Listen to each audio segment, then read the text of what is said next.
તેલંગાણામાં ટનલમાં 8 ફસાયા, ઘૂંટણ સુધી કીચડ અને અંદર જવાનો રસ્તો નહીં, રેસ્ક્યુ ટીમ પરત. તેલંગાણાના નાગરકુન્નુર જિલ્લામાં શનિવારે ટનલની છત ધરાશાયી થયા બાદ નેશનલ ડિઝાસ્ટર રિસ્પોન્સ ફોર્સ અને સ્ટેટ ડિઝાસ્ટર રિસ્પોન્સ ફોર્સ બચાવ કામગીરીમાં જોડાયા છે, જેમાં 8 જિંદગી હજુ પણ ફસાયેલી છે. આ ઉપરાંત સેનાએ બચાવ કામગીરી માટે તેના એન્જિનિયર ટાસ્ક ફોર્સને પણ ઝડપથી તૈનાત કર્યા છે. અધિકારીઓએ જણાવ્યું હતું કે આધુનિક ટેકનોલોજીથી સજ્જ ETF અકસ્માત સ્થળે હ્યુમેટેરિયન આસિસ્ટન્સ એન્ડ ડિઝાસ્ટર રિલીફ કામગીરી હાથ ધરી રહ્યું છે.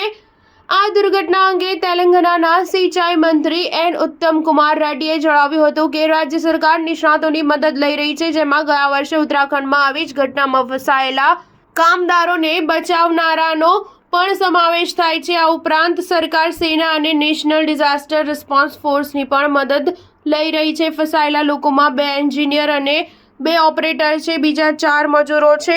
તે ઘણા ઉત્તર પ્રદેશ, ઝારખંડ, પંજાબ અને જમ્મુ કાશ્મીરના રહેવાસી છે. સૂત્રોના જણાવ્યા અનુસાર ફસાયેલા લોકોની સલામતી સુનિશ્ચિત કરવા માટે ટનલમાં તાજી હવા પૂરી પાડવામાં આવી રહી છે. વડાપ્રધાન નરેન્દ્ર મોદીએ તેલંગાણાના મુખ્યમંત્રી રેવંત રેડ્ડીને ફોન કરીને ઘટનાની માહિતી મેળવી અને બચાવ કામગીરી માટે કેન્દ્ર તરફથી શક્ય તમામ મદદની ખાતરી આપી. એક વરિષ્ઠ પોલીસ અધિકારીએ જણાવ્યું કે NDRF અને SDRFની ટીમો ઘટના સ્થળે પહોંચી ગઈ છે અને સેનાની એક ટીમ ત્યાં પહોંચી રહી છે. સ્ટાર ન્યૂઝ 7 હંમેશા સચ્ચાઈની સાથે.